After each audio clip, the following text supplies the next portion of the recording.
Bueno, don Domingo Liotta, no hace falta presentarlo, la gente que no lo conozca puede googlearlo, que va a saber quién es usted, una eminencia. Y en esta oportunidad la idea es hablar un poco de su vida y de su longevidad. Bueno, realmente yo diría que ha sido una vida de un poco de actividad intensa, porque nosotros fuimos realmente, en este momento, en pocos días cumplo 95 años, entonces es una tarea bastante prolongada la existencia, la actividad de uno, y realmente en un comienzo nosotros iniciamos la cirugía cardiovascular. Se puede decir que fuimos pioneros de la cirugía cardiovascular, y en el caso mío se agregó una investigación intensa en todo lo que es circulación artificial, la asistencia cardíaca mecánica y después posteriormente corazón artificial clínico, que lo aplicamos todos. Esos fueron años, de muchos años, 11 años pasados en los Estados Unidos intensamente trabajando.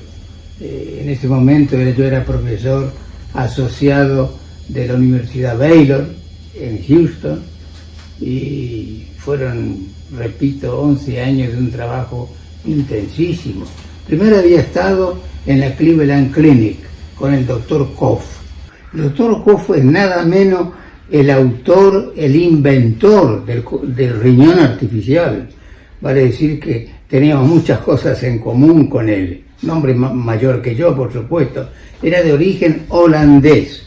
Había llegado a los Estados Unidos en 1950, para decir después de la Segunda Guerra Mundial, y él había pasado, por supuesto, esos años de la ocupación nazi de Holanda. Pero en fin, era un hombre extraordinario, no solamente en su nivel intelectual, sino que como persona, y mantuvimos una amistad toda la vida. Entonces, esos fueron años, repito, de gran actividad, de gran actividad. Primero había estado en Francia, en Lyon, donde inicié un poco los trabajos del punto de vista teóricos sobre el corazón artificial y práctico también en la experimentación en animales. Empezamos con el doctor Pierre Marion en Lyon a trabajar en todo esto. Y regresé, esto estamos hablando más o menos del año 1959.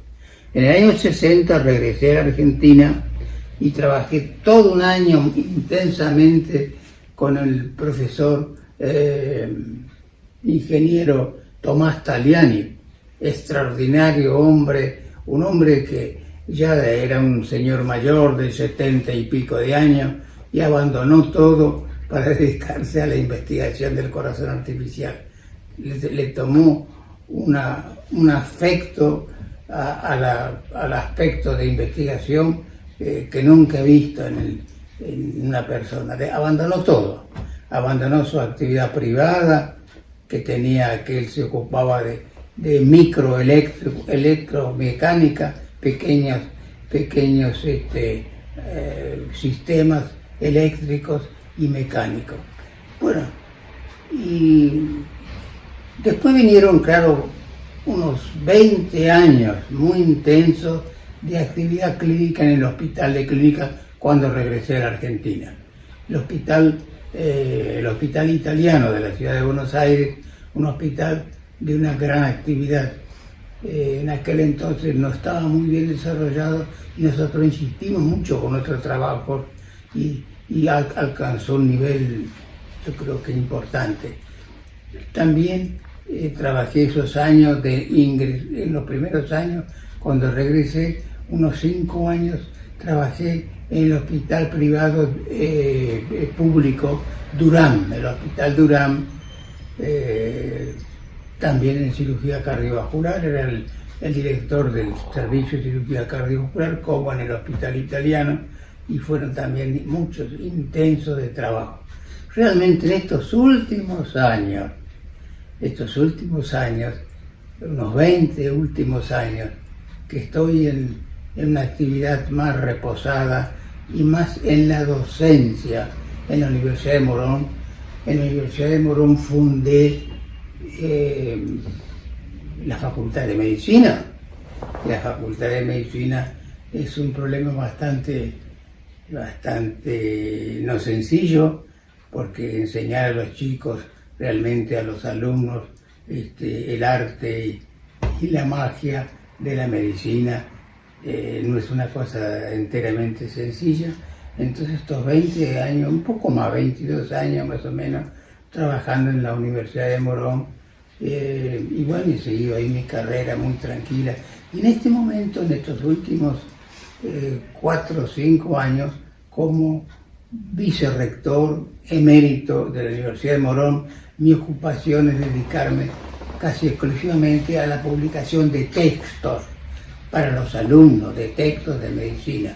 Eso es muy importante para la universidad, que tengan los alumnos acceso a textos de sus propios. ¿A qué le atribuye usted al haber llegado a esta edad, en estas buenas condiciones que usted está?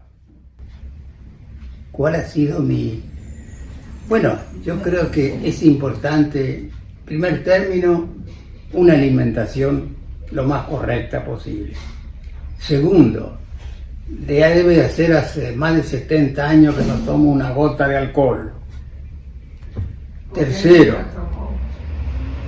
ejercicio físico todos los días.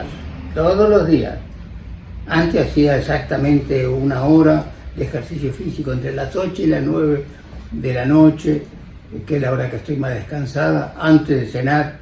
En este momento a lo mejor he aflojado un poquito y hago 45 minutos a 50 minutos. Depende un poco de lo que estoy pudiendo. En ese momento estoy observando la televisión y si me interesa a lo mejor me paso de la hora. Pero el ejercicio físico es importante, a pesar de mi edad, porque muchos dicen que en una edad madura hay que estar más bien quieto, sin moverse. Todo lo contrario, hay que moverse, y si es posible con verdaderos ejercicios físicos programados. Nosotros, claro, se nos hace difícil a veces estar saliendo y hacer ejercicio en la calle, caminando, así como en una época también lo hacía. En este momento es preferible hacerlo dentro de la casa, y hago con bicicleta con respiraciones profundas. La parte inspiratoria y expiratoria es mover el tórax y todos los músculos torácicos, el diafragma, es muy importante. Vale decir que son pequeñas cosas, no muy complicadas. La señora Olguita, que está escuchando allí, ella me mantiene en un régimen alimentario extraordinario, con muchos vegetales. Me gusta mucho a mí el pescado, así que como yo diría casi todos los días pescado, pero ella también la alterna con alguna otra cosa, ¿bien? De cualquier forma, entonces, la alimentación, el ejercicio físico, la tranquilidad espiritual en la edad madura. La edad madura es una edad muy especial, de alto contenido espiritual, y sobre todo tratar de ocuparse de algo en efectivo. En este momento estoy yo, como vuelvo a repetir, escribiendo libros de texto para la Universidad de Morón, la Facultad de Medicina de la Universidad de Morón, y hemos terminado un libro de texto de anatomía clínica, y en este momento estamos avanzando en un libro de texto de fisiología clínica, y tenemos que completarlo con histología clínica, y son las tres materias más importantes en la formación del alumno de la Facultad de Medicina. Doña Olga, ¿usted podría indicarme qué es lo que come habitualmente el doctor Liotta? Es muy metódico. le gusta comer a horario y generalmente yo le respeto los horarios. Él come más que nada pescado bastante seguido y lo acompaña con alguna verdura hervida o alguna verdura que puede ser de todo un poquito. No abuso mucho de las papas porque no quiere engordar, pero le doy cualquier otro tipo de verdura variada. Eso es a mediodía. A la noche, y fruta, come bastante fruta, naranja, pomelo. Por ejemplo, hace 4 comidas. ¿Cómo empieza su día? Empieza con mate, como a las 9, 10 de la mañana, si está en casa, toma un tecito con leche con sus remedios. ¿Él a qué hora se levanta? En general, siempre temprano, ahora alrededor de las 8. Él solo se prepara su mate y se sienta ya a trabajar en lo que está haciendo. ¿En la computadora? Sí, está todo el día ahí. Está ahí investigando, le gusta investigar. Sí, sí. ¿Y a qué hora toma el desayuno? Como a las 9:30, 10, toma el desayuno y después a mediodía. ¿Qué toma de desayuno? Ahí le doy té con leche, con algunas galletitas.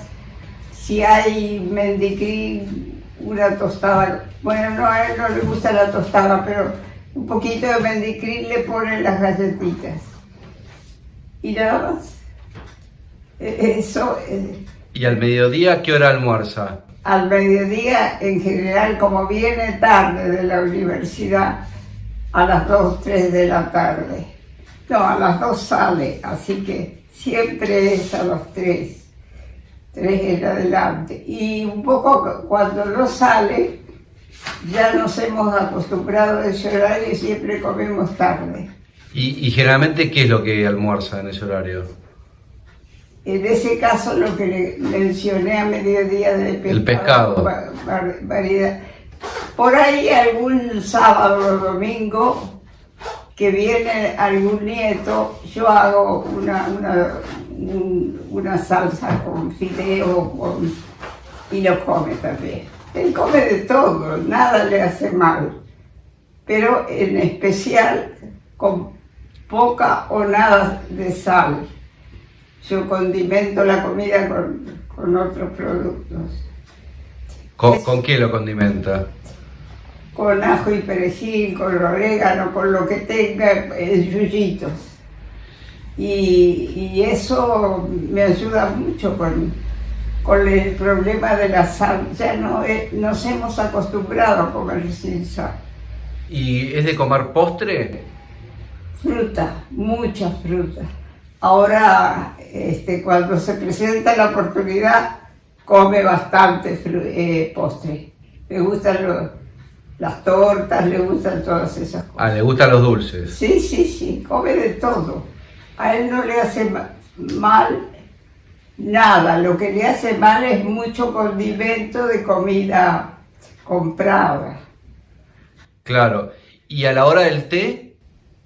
A la hora del té vuelve a tomar algunos remedios y otra vez té con leche con lo mismo de la mañana.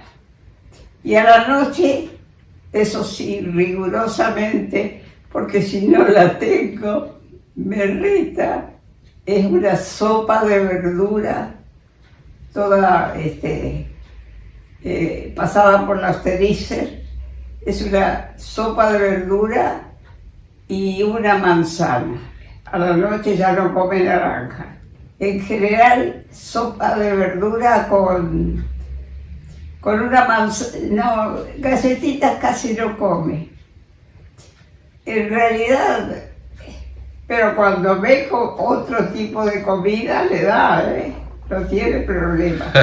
Y y difícilmente le haga mal. Si exagera, sí, porque no está acostumbrado, sobre todo a comer tipo con sal. Pero en general así anda perfecto. ¿Y eso a la noche a qué hora es la comida? A las 9, 9:30. ¿Y después carnes, frituras, eso no come o...? Pero puede comer, cuando hay un asado, él come de todo. Frituras un poco, aunque es medio el vapor, medio la fritura, el pescado todos los días. No le hace mal. El pescado que es tipo filé de merluza... Sí, una milanesa de pescado. ¿Eso que lo hace al horno? Como yo no puedo manejar mucho el horno, se lo hago al sartén con tapa y parece como que fuera al vapor. Una vez que está bien cocido de un lado, lo doy vuelta y enseguida se hace. ¿Y el pescado solamente la merluza u otros pescados también? Cualquier clase de pescado que se consiga. No, come, esa es su dieta. El primer libro es el libro de anatomía clínica, que está publicado, ya lleva como un año, y es un hermoso libro realmente, lo digo yo, no lo tendría que decir, pero lo digo, es un lindo libro, para los alumnos es especial. Los han escrito 4 autores, que somos casualmente los profesores de anatomía, con el doctor Donati, la doctora Benítez y el doctor Braco, cada uno escribiendo capítulos diferentes. Y en este momento, como les digo, estamos escribiendo fisiología clínica, que va a salir casi los primeros meses del año que viene, casi en el mismo formato que tiene este libro. En el año 2020. El año próximo. Recién comentaba que usted tomaba algunos medicamentos. ¿Qué tipo de medicamentos ingiere?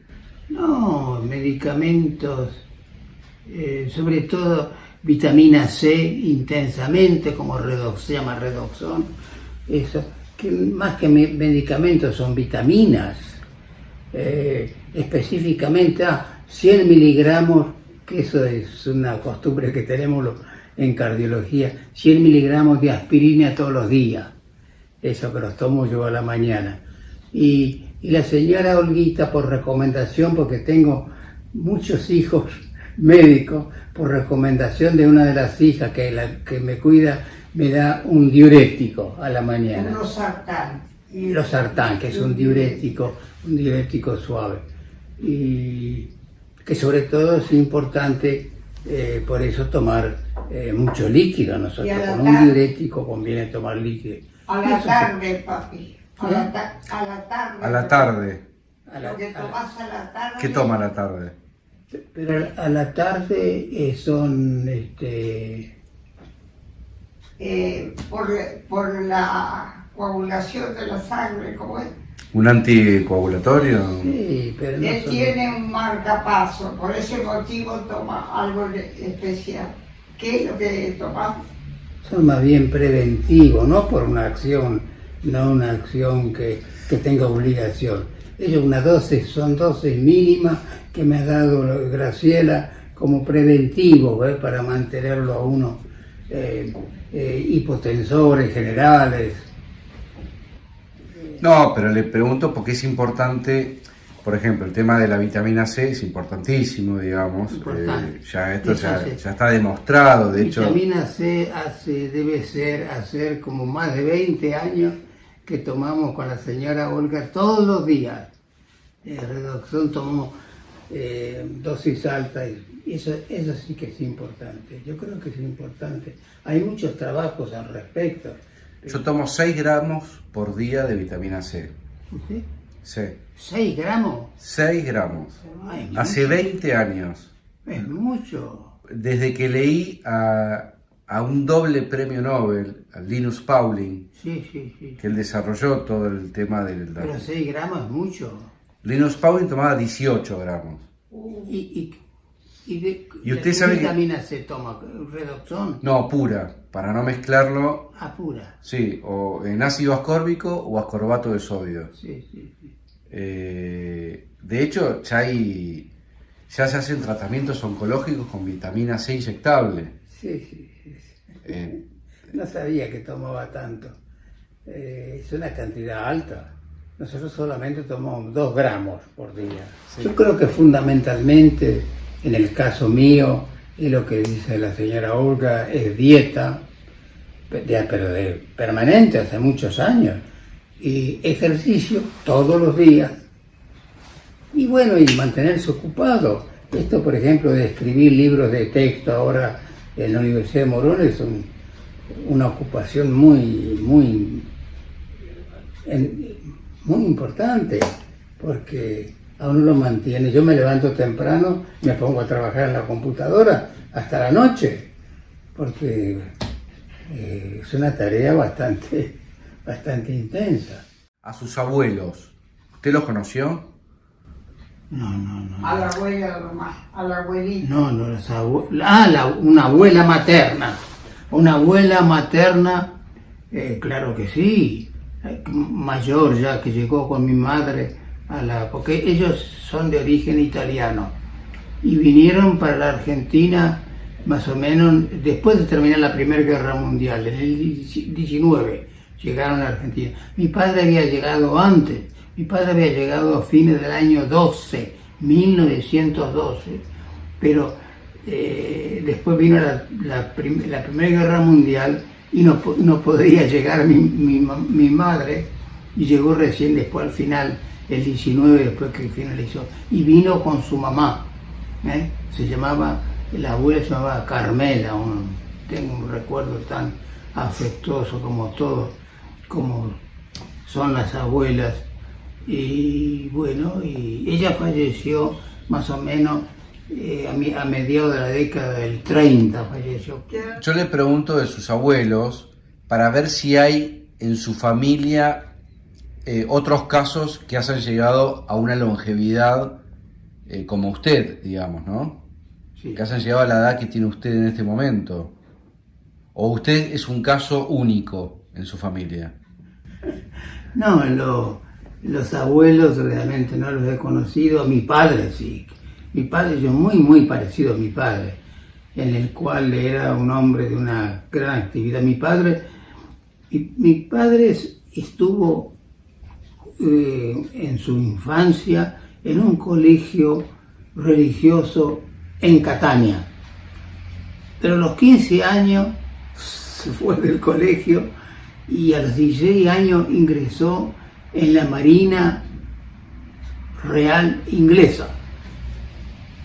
Y en la Marina Real Inglesa estuvo hasta los 24 años, recorriendo todo el mundo. En ese momento estaba la guerra ruso-japonesa y no habían ingresado directamente los ingleses, pero se metían ellos de los ingleses, metían sus barquitos en los Dardanelos, en todos lados, estaban ellos vigilando el Mediterráneo. Y él entonces tuvo una vida muy intensa y muy interesante, porque pudo aprender muchas cosas en la Marina Inglesa, básicamente, y recorrió la India, la conocía perfectamente, porque en aquel entonces la India estaba bajo el dominio inglés. Entonces conoció perfectamente Bombay, Nueva Delhi, todo eso me hablaba tanto él. Vale decir que recogió una experiencia extraordinaria.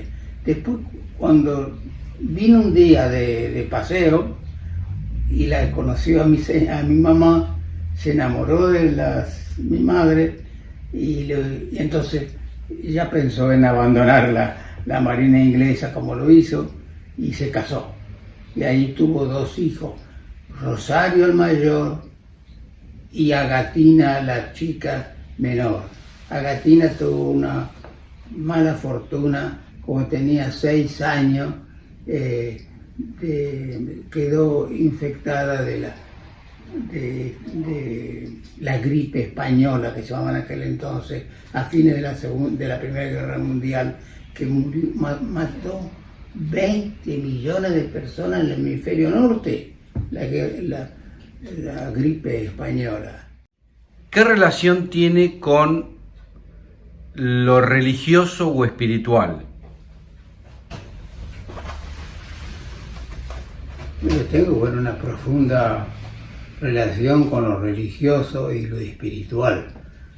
Yo creo que el ser humano realmente es una unión, una fusión de lo que pasa en el mundo y el aspecto que se transmite al más allá, a la distancia, en el aspecto espiritual.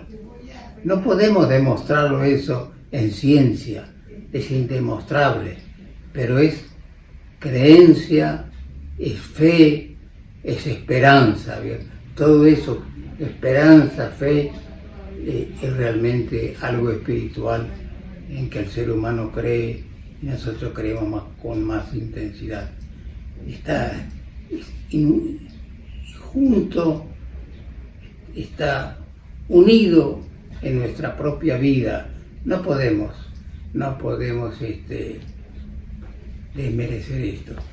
Una vez un periodista me preguntó casualmente un tema parecido y yo me referí del libro de Dostoyevski, el ruso, a los hermanos Karamazov.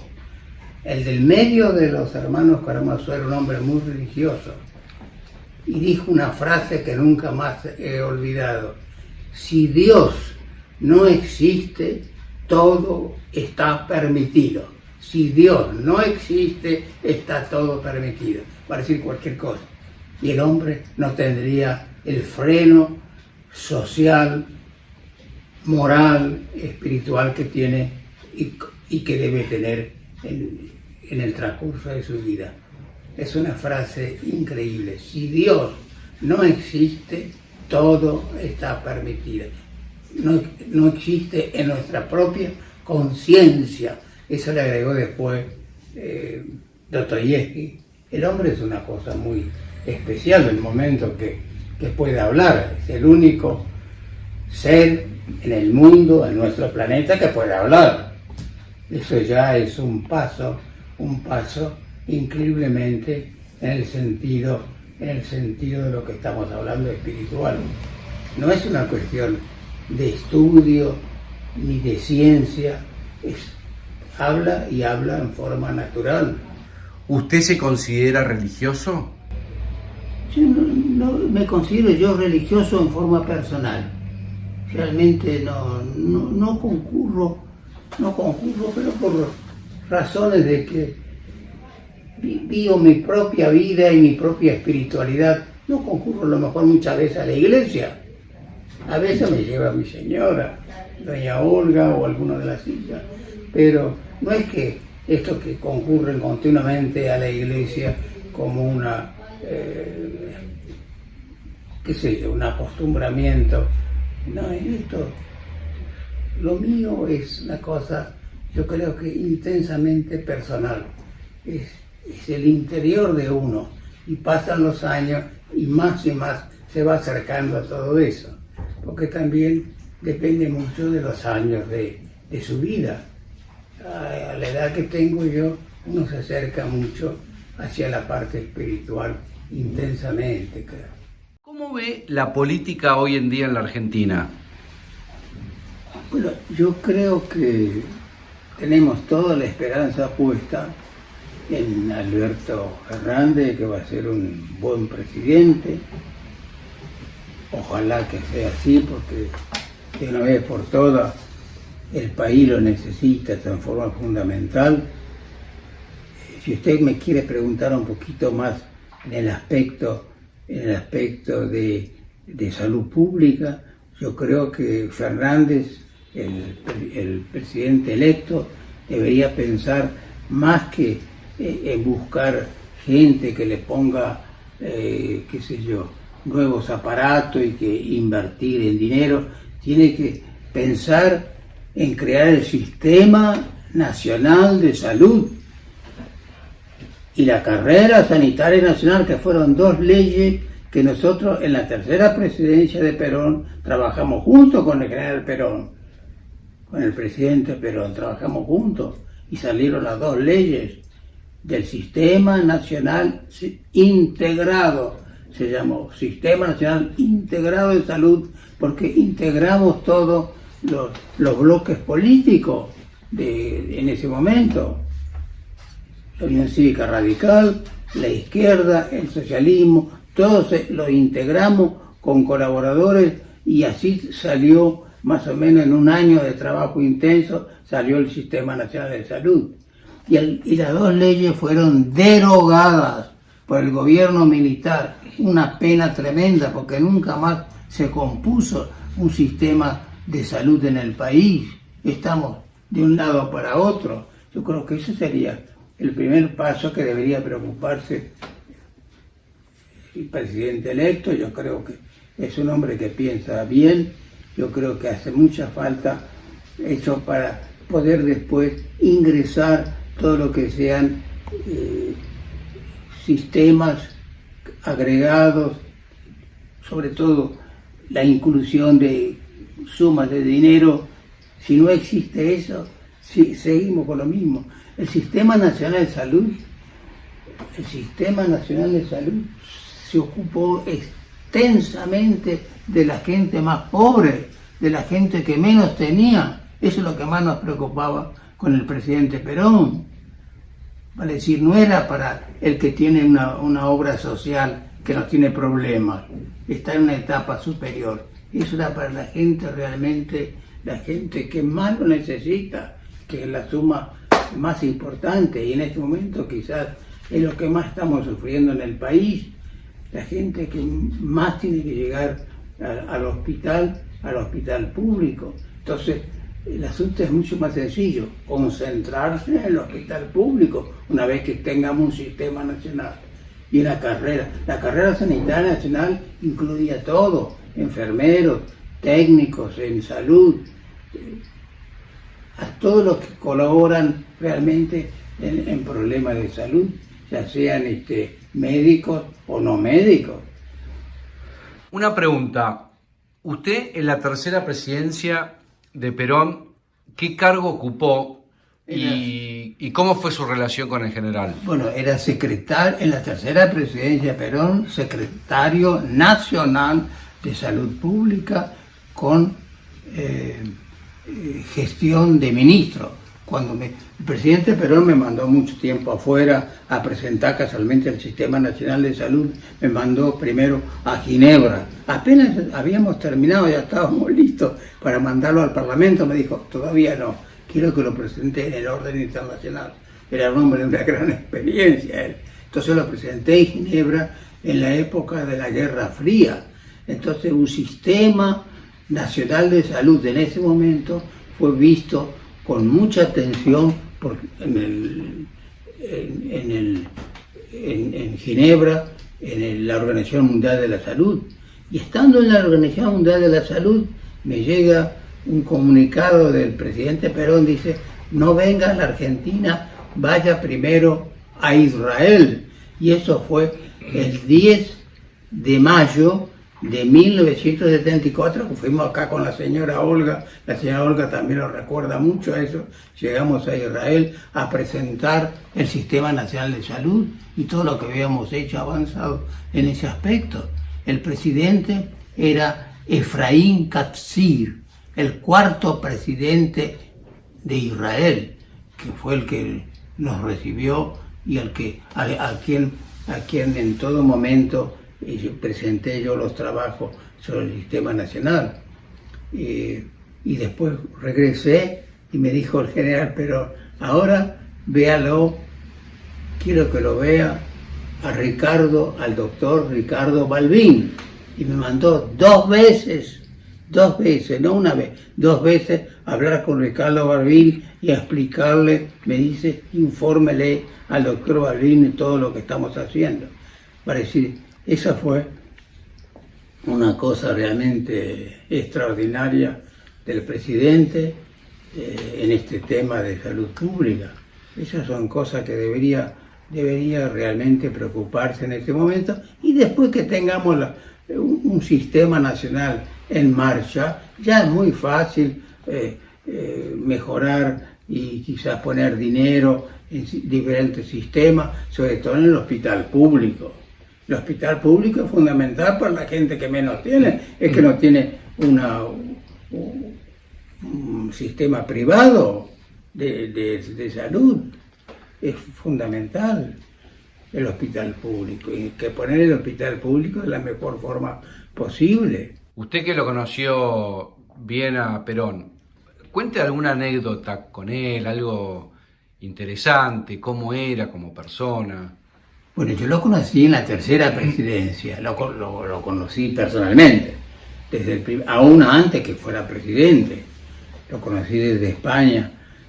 Realmente un hombre extraordinariamente bondadoso, pero aparte de lo bondadoso, lo que llamaba la atención era el afecto, el cariño que tenía Perón por el hombre que trabajaba, por el trabajador. Llamaba la atención, el trabajador, para él era la columna vertebral de todo, el que servía al país trabajando, en todo sentido, no solamente con las manos.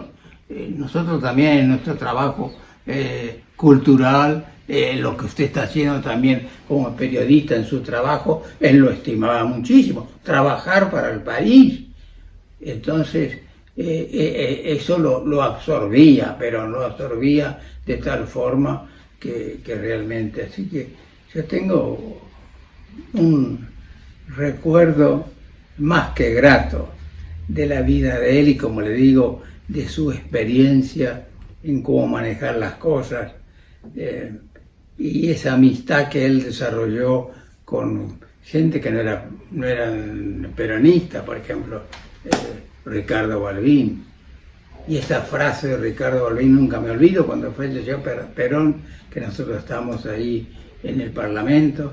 Este adversario despide a un amigo por Perón. Qué frase.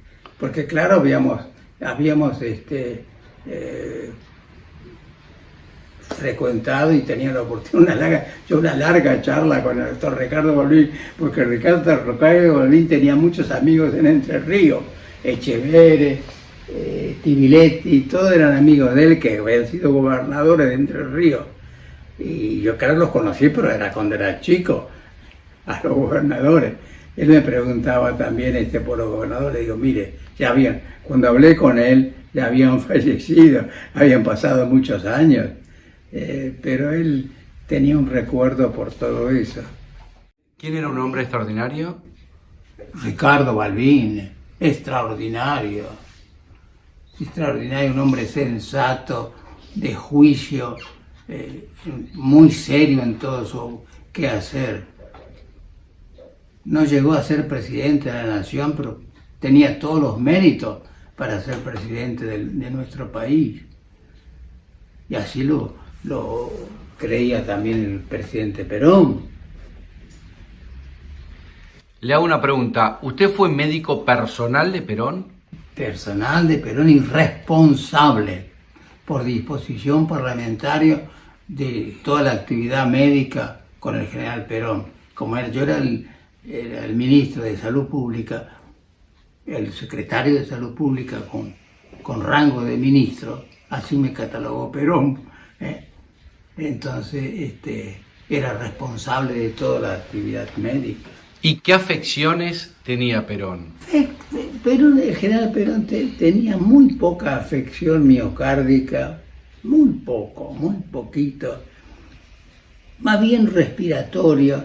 Pero es lo que lo realmente fue el fin de Perón, cuando se pasó un día entero ahí en una plataforma, en un barquito frente a Asunción del Paraguay, que no sé qué tenía que ser. Nosotros estábamos los dos, con mi señora estábamos en Israel en ese momento.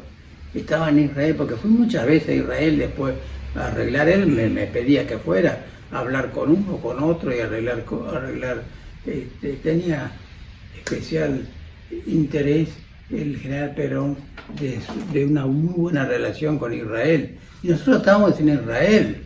Y cuando yo me fui, le encargué a los médicos que quedaban, sobre todo a los médicos, porque yo llevé casi todos los residentes del hospital italiano que estaban que formaron parte del cuidado del general Perón en Olivos, y le encargué, no lo dejen mover al general Perón, porque todos venían a invitarlo para un acto, otro acto, ¿vio? Como al presidente, normal eso.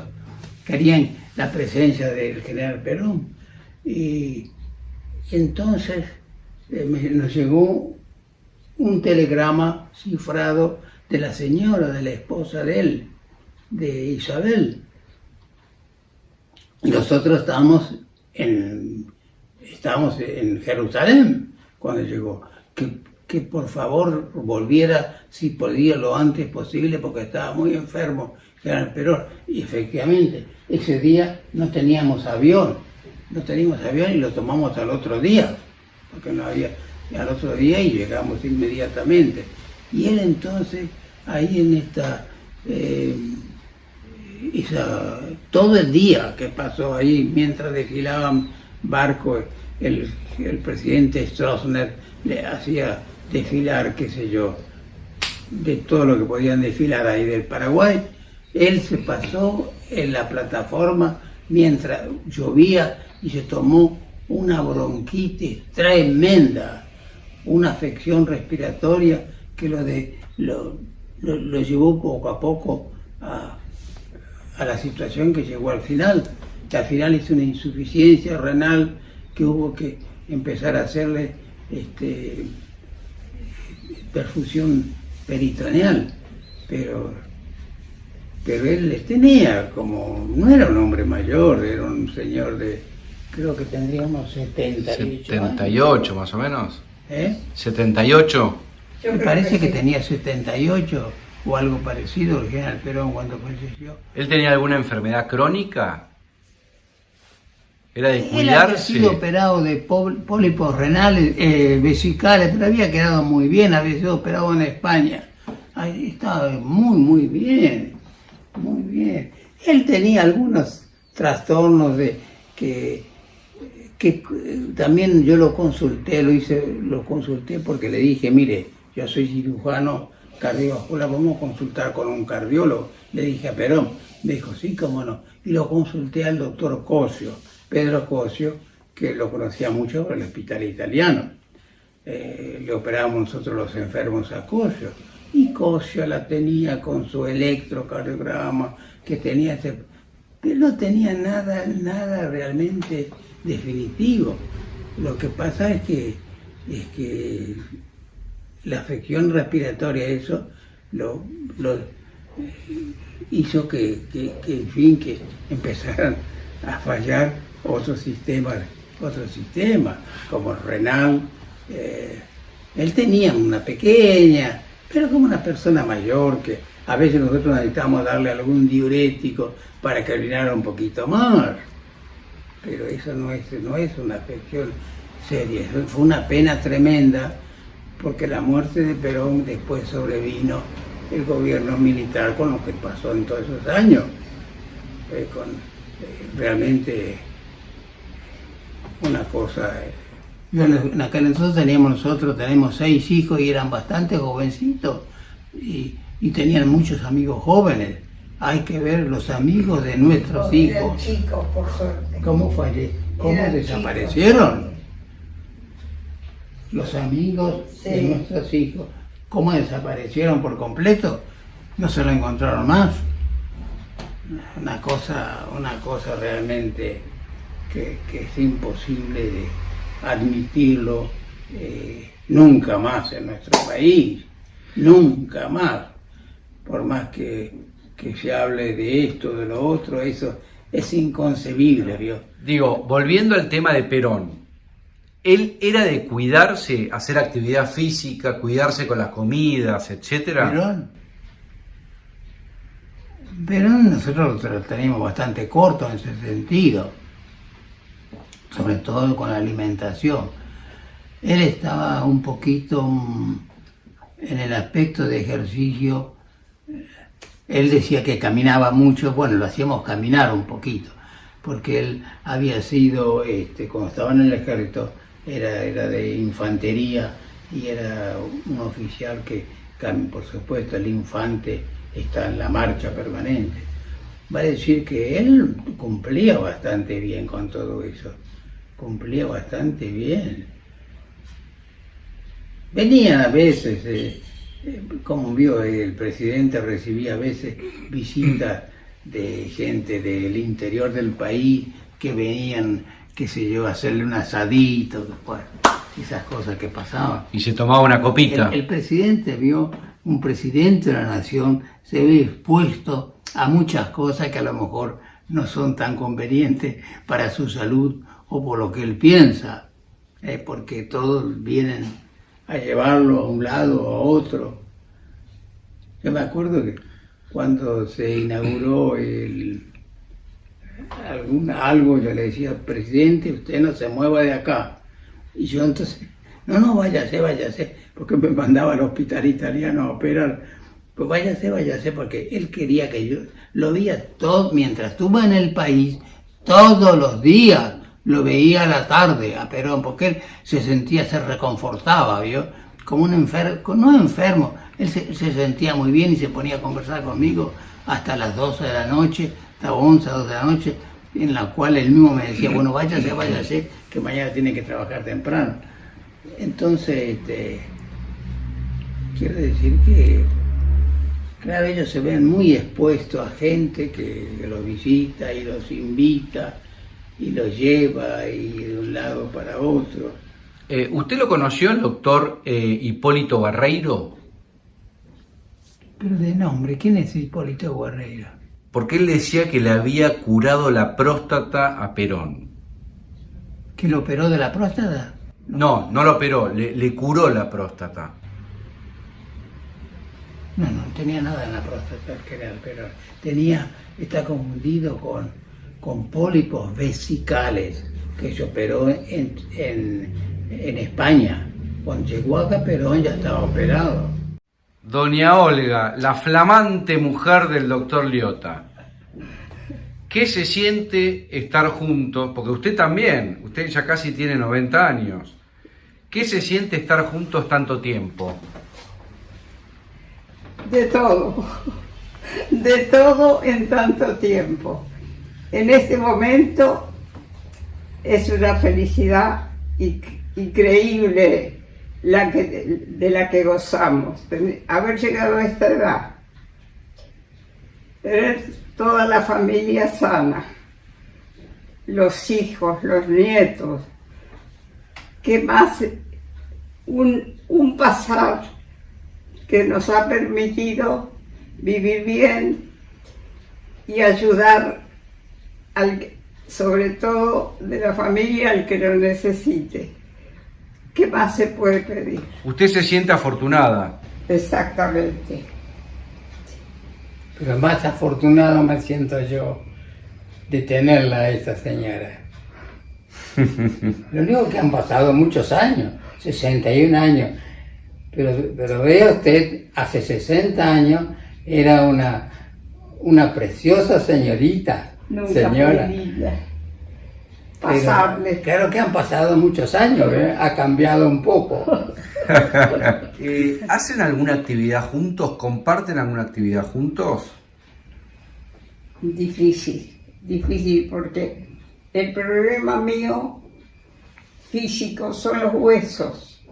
Yo he tenido de todo lo que se pueda imaginar en la columna. Y cuando era más joven, cuando tendría alrededor de 50, 60 años, en el momento en que se empieza a deformar los huesos, sufrí mucho con dolores permanentes. En cambio ahora que tengo casi 90, con la medicación que yo tomo, no tengo casi dolores, pero reconozco el paso de los años y es como que pierdo el equilibrio. Así que ando con mucho cuidado dentro de la casa, no me gusta salir, no soy de ir a ninguna parte y soy un poco reacia. En cambio, él él a cada rato lo invitan, y nos invitan a los dos, pero yo no lo acompaño. Yo diría que nosotros compartimos todos los minutos de nuestra vida estando juntos, conversando. Ella es una gran lectora. Ella es una gran lectora y entonces mientras lee yo estoy trabajando un poquito en mis cosas, pero pasamos realmente momentos muy, muy hermosos y la gente no sabe la felicidad que es a una edad madura tener una esposa así, de tanto tiempo. Yo creo que es mutuo completamente. Los muchachos jóvenes piensan en tiempos más cortos y le parece una exageración esto lo nuestro. Supongo que sí. Seguro que considera Lula. Han cambiado un poco las cosas, ha cambiado un poco la sociedad y la forma de pensar. Pero ellos no tienen ni siquiera idea la felicidad que es tener una esposa así por tanto tiempo y solamente con mirarla y observarla. Se lo ve muy enamorado, Domingo. No es que estamos acostumbrados, me parece, a esta edad, aunque él es muy afectuoso por naturaleza. Es muy afectuoso. Yo le digo que él era de los que abrazaba y tocaba. Y yo le digo, no toques más a nadie porque te van a hacer un juicio. ¿Cuántos hijos tuvieron? Seis hijos. El que conoce usted, Patrick, es el menor. Claro. Es Y Patrick ya tiene 51. Por ahí sí. 51 años, Patrick, es el menor. El mayor es la hija, Graciela, que es cardióloga, tiene 60 años, Graciela. Y es una médica cardióloga del Hospital Paroissien, que es un hospital público. Un gran mérito tiene ella. Y bueno, y después un hijo que también que es médico, que trabaja en varios lugares, también en el Hospital Paroissien y en otros lugares. Carlos. Se llama Domingo Liotta, para peor, pobre. el que trabaja en el Paroissien.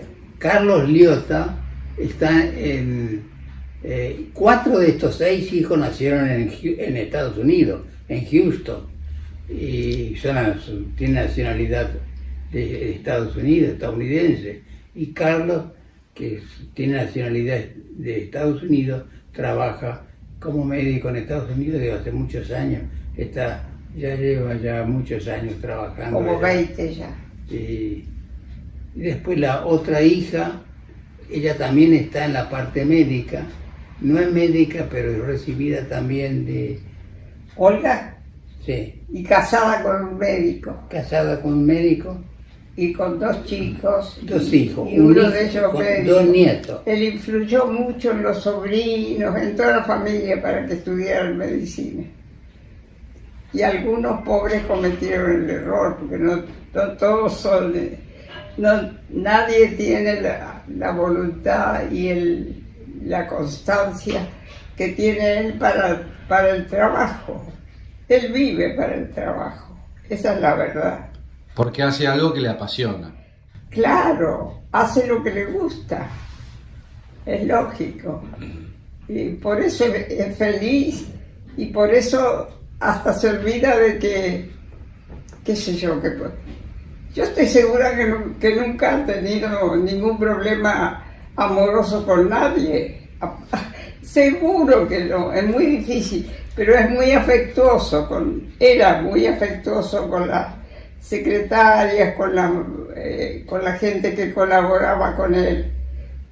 Y yo le digo, cuidado, basta de ser tan afectuoso. Y los 2 hijos, los nietos de la hija mayor de Graciela, son ingenieros. No han sabido escucharme. lo hermoso que es medicina, la carrera médica. No, papi, déjalo que sea lo que quieren. Bueno, poder servir al prójimo. De cualquier forma se sirve al próximo. Vos, porque sos feliz siendo médico, tienen que ser felices para elegir una carrera tan determinante que después te marca para toda la vida. Les hago una pregunta que por ahí no opinen lo mismo. ¿Qué piensan que hay cuando uno se muere? Yo pienso que el alma, el espíritu, lo que sea, se separa del esqueleto y existe. Yo creo en eso, tengo la esperanza de ver a algunos seres queridos que he perdido. Entonces, es una ilusión. ¿Y por qué no conservarla?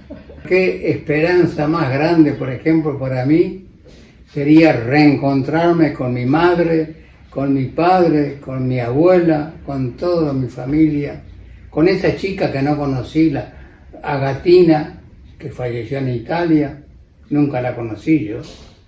Qué grande sería, es una ilusión muy, muy importante para la vida humana. ¿No es cierto?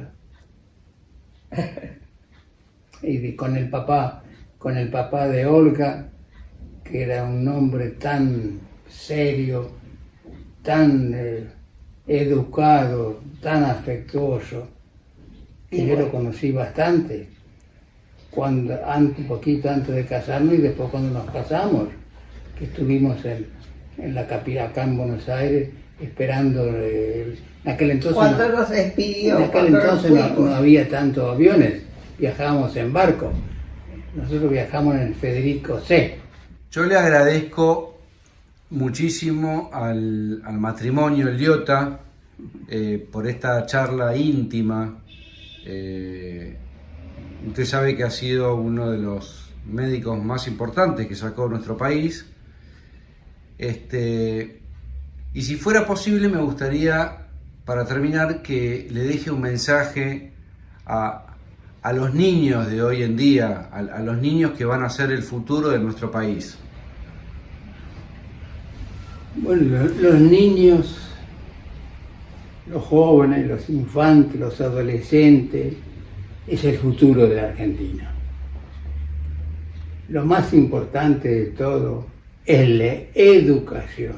Por favor, tienen que concurrir a la instrucción pública, no solamente a la universidad, no es necesario tener una profesión como estamos hablando, de ingeniero, de médico, de abogado, pero también el aspecto de aprender un oficio para poder trabajar. La educación es lo más importante, que no se olviden de eso.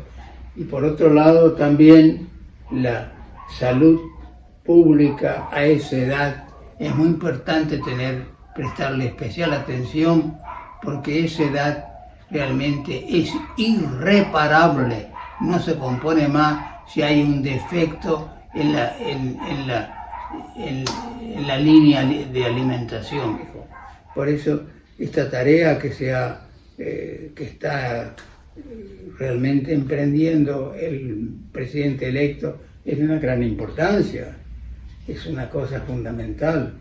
Y yo creo que todo pasa en los niños, que pensar que es el futuro del país, de nuestro país.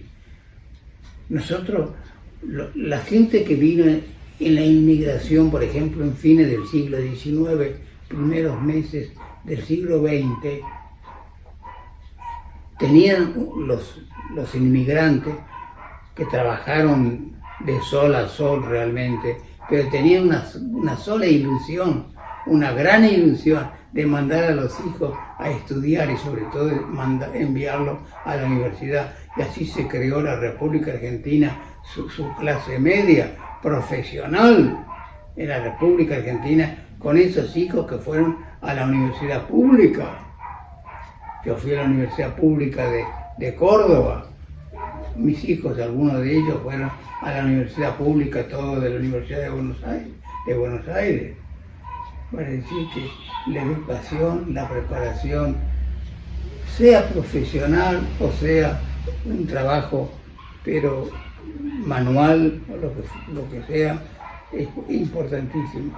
Y eso, ahí está realmente el futuro del país. Y es como usted me preguntó por el general Perón, el cariño que tenía él con el trabajador, en toda la línea. Trabajador manual, trabajador aún con una profesión, con su forma de pensar, el trabajador. Y yo creo que eso fue el gran secreto realmente de esos años. Y yo creo que, no sé qué piensa usted, señora Luisa. No, la última pregunta era para vos. Ah, la última para mí. Sí. ¿Y usted no tiene ninguna opinión? No, yo pienso muy parecido en ese sentido, exacto.